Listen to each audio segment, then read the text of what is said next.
أعوذ بالله من الشيطان الرجيم. بسم الله الرحمن الرحيم.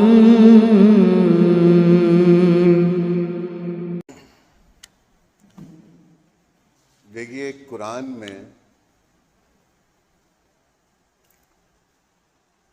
اللہ تبارک تعالیٰ نے انسان کو انڈیویژول انفرادی طور پر بھی اس کو انٹروڈیوس کرایا ہے مختلف ٹائٹل کے ساتھ، القاب کے ساتھ، پہچان کے ساتھ، انڈیویژول، جس میں کہیں اس نے انسان کو آدم کہہ کر، کہیں انسان کہہ کر، کہیں پر اس نے نفس کو مخاطب کرتے ہوئے بولا، کہیں پر اس نے ذکر، رجال، بشر، تو اس طریقے سے اس نے انسان کے اندر جو موجود اوصاف ہیں اس سے انسان کو خطاب کیا۔ تو وہ تو ایک الگ بات ہے کہ جہاں پر اللہ انفرادی طور سے جو انسان کو جو اس نے اوصاف عطا کیے ہیں اس میں وہ پکارتا ہے یا ایھا الناس، یا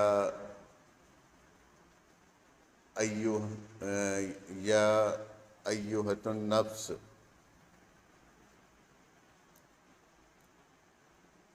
یا اہل کتاب، اہل الکتابی، تو یہ تو انڈیویژول ہو گئی۔ اسی طریقے سے جو انسانی آبادی ہوئی ہے، انسانی آبادی جب سے انسان اس زمین پر آیا تب سے لے کر ابھی تک اس نے اس انسانی آبادی کو دو حصوں میں بانٹا،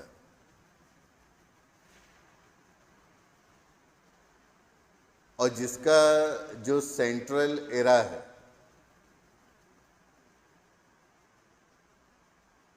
جہاں سے وہ دونوں دوروں کی جو دور ہوئے ہیں اس روئے زمین پر، ان دونوں دوروں کا وہ ذکر کرتا ہے۔ ایک ہوا ہے اس زمین پر دور آدم، اور ایک دور اس زمین پر جو موجود ہے، چل رہا ہے، وہ دور اسرائیل ہے۔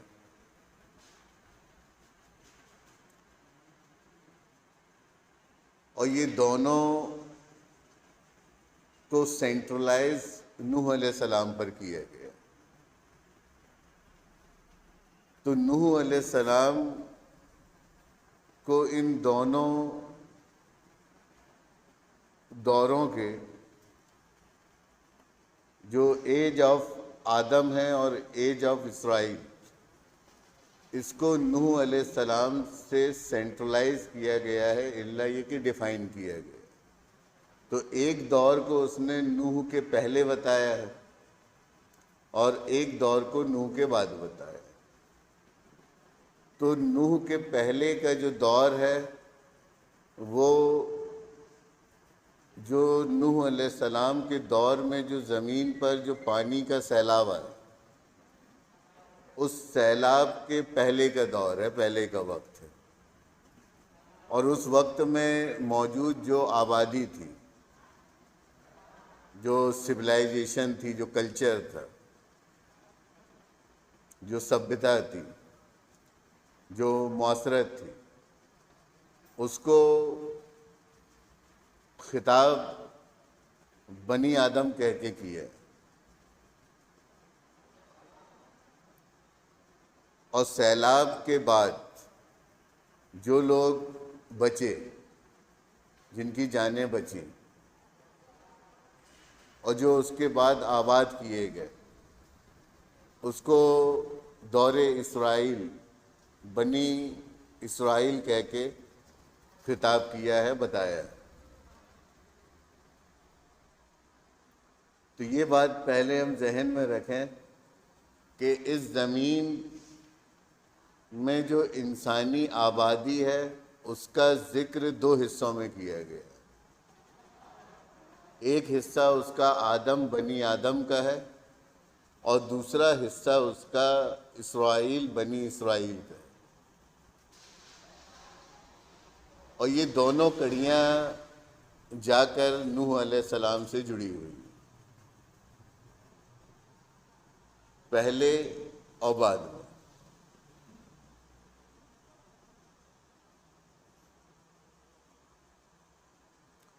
حالانکہ ہمارے معاشرے میں جو اسلامک آئیڈیالوجی ہے اور جو علماؤں کا اور اسلام کے ماننے والوں کے جو نظریات ہیں بنی اسرائیل کے تعلق سے، وہ یہ ہے کہ بنی اسرائیل یعقوب علیہ السلام کی اولاد کو کہا جاتا ہے۔ یعقوب علیہ السلام جو کہ ابراہیم علیہ السلام کے پوتے تھے، اور اسحاق علیہ السلام کے بیٹے۔ تو لوگوں کا ایسا ماننا ہے کہ اسرائیل کا دوسرا مطلب یعقوب علیہ السلام کا جو دوسرا نام تھا وہ اسرائیل تھا۔ تو چونکہ یعقوب علیہ السلام کا دوسرا نام اسرائیل تھا، لہٰذا ان کی جو اولادیں ہوئیں انہیں بنی اسرائیل کہہ کے پکارا گیا۔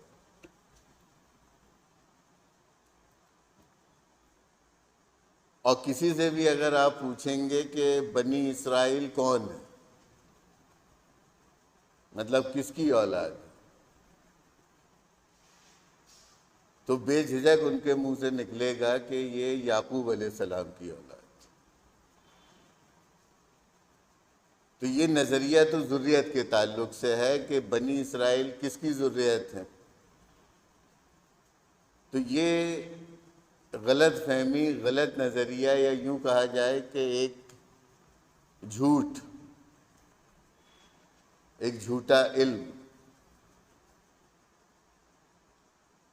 جو ان لوگوں کے پاس ہے جو اسلام کے ماننے والے ہیں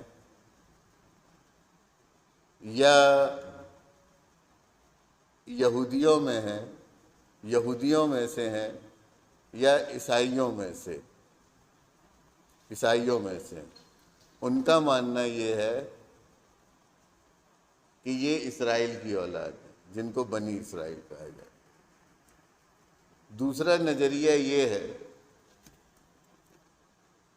کہ آج یہ لوگ ہیں کہاں جنہیں ہم بنی اسرائیل کہتے ہیں؟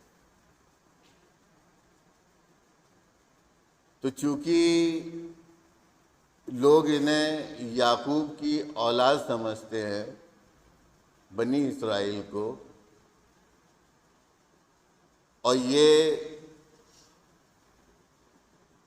کہ جو آج اسرائیل میں بسے ہوئے جو باشندے ہیں، جو لوگ ہیں، جو کہ یہودی کمیونٹی میں بلانگ کرتے ہیں، تو لوگوں کا ماننا یہ ہے کہ یہ جو اسرائیل میں بسے ہوئے رہنے والے جو یہودی ہیں، یہ بنی اسرائیل ہیں، جو کہ اسرائیل میں رہتے ہیں اور یعقوب علیہ السلام کی اولاد ہیں۔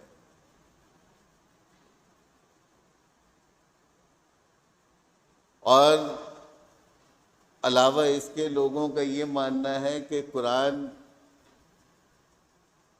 جن اہل کتاب کی بات کرتا ہے وہ کوئی اور نہیں، وہ یہی لوگ ہیں جنہیں ہم بنی اسرائیل کہتے ہیں، یہودی کہتے ہیں۔ انہی کو اہل کتاب بھی کہا جاتا ہے، اور یہ کہ اس میں ایک طبقہ وہ اور شامل کرتے ہیں جنہیں ہم عیسائی کہتے ہیں۔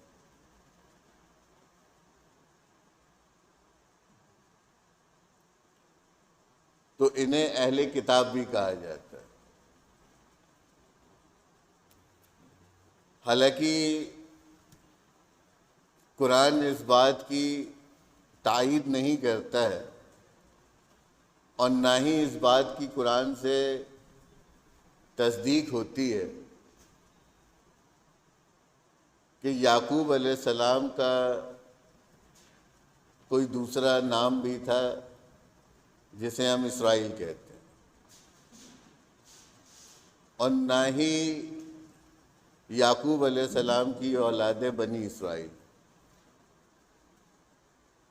اور نہ ہی یہودی اور عیسائیوں کو قرآن اہل کتاب بتاتا ہے،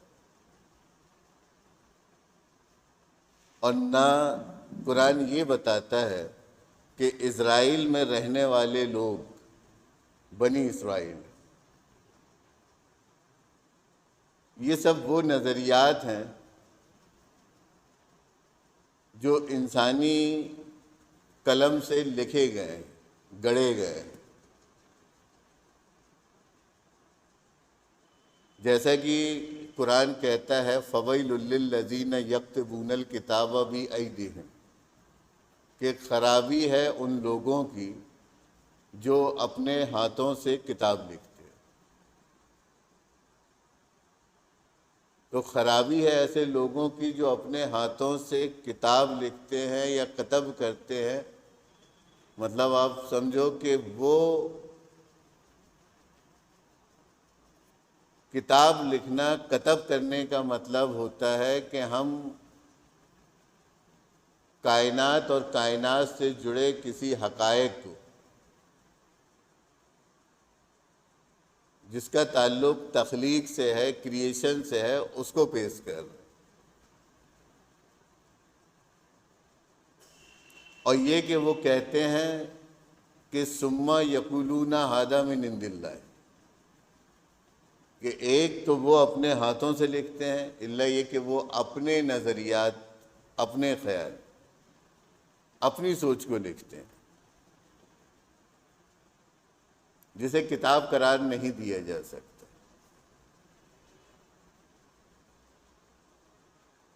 اور لکھتے ہیں وہ تو ٹھیک ہے کہ وہ لکھ رہے ہیں، اور یہ کہ وہ اس لکھائی کو، اس لکھے ہوئے کو اللہ کی طرف منسوب کرتے، اس کا ریفرنس وہ اللہ کی طرف سے دیتے ہیں کہ یہ اللہ کی کتاب۔ فَوَيْلٌ لِّلَّذِينَ يَكْتُبُونَ الْكِتَابَ بِأَيْدِيهِمْ، کہ خرابی ہے ان لوگوں کی جو اپنے ہاتھوں سے کتاب لکھتے ہیں، ثُمَّ يَقُولُونَ ھَذَا مِنْ عِنْدِ اللَّهِ، اور پھر وہ یہ کہتے ہیں کہ یہ تو اللہ کی طرف سے، مطلب یہ اللہ کی کتاب۔ تو بہرحال وہ اللہ کی کتاب نہیں ہے۔ اور یہ جو نظریات جو میں نے اس کے پہلے ذکر کیا اسرائیل اور بنی اسرائیل کے تعلق سے، یہ ان کے اپنے لکھے ہوئے ہیں، ان کے اپنے گڑھے ہوئے، جس کی تصدیق قرآن سے نہیں ہوتی، جو کہ قرآن سے ویریفائی نہیں ہے۔ اور جو چیز قرآن سے ویریفائی نہیں ہوگی، جو بات قرآن سے ویریفائی نہیں ہوگی، جو کتاب قرآن سے ویریفائی نہیں ہوگی، وہ صحیح نہیں ہوگی، وہ اللہ کی نہیں ہوگی۔ اس کا تعلق ہماری اور آپ کی اپنی نفس سے ہوگا، نہ کہ اللہ کی۔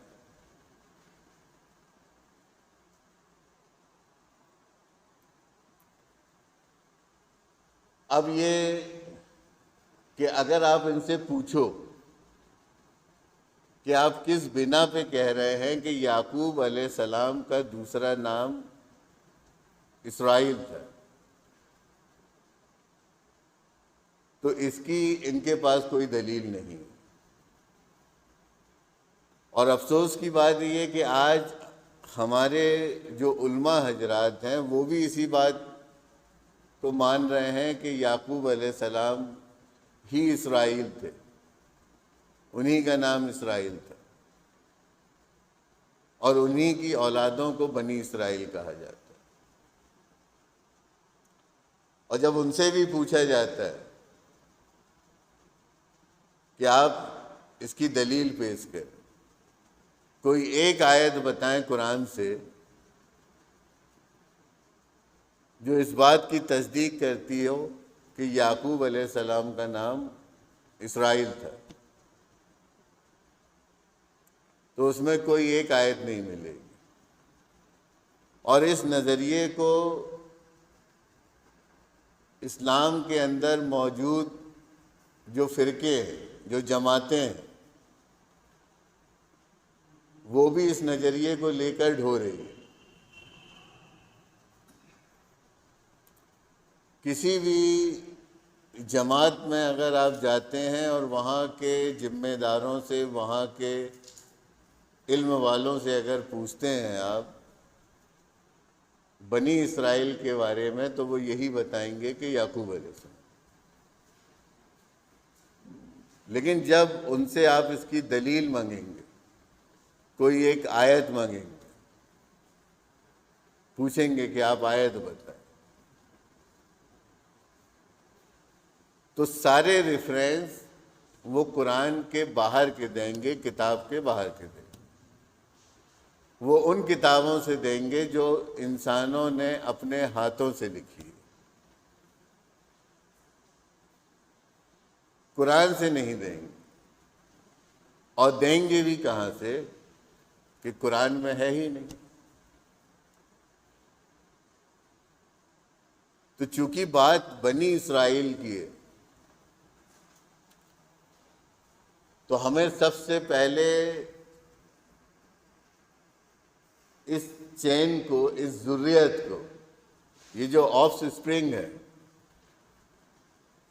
اس کے روٹ کو پکڑنا پڑے گا کہ یہ ذریت ہے کس کی اور یہ آئی کہاں سے۔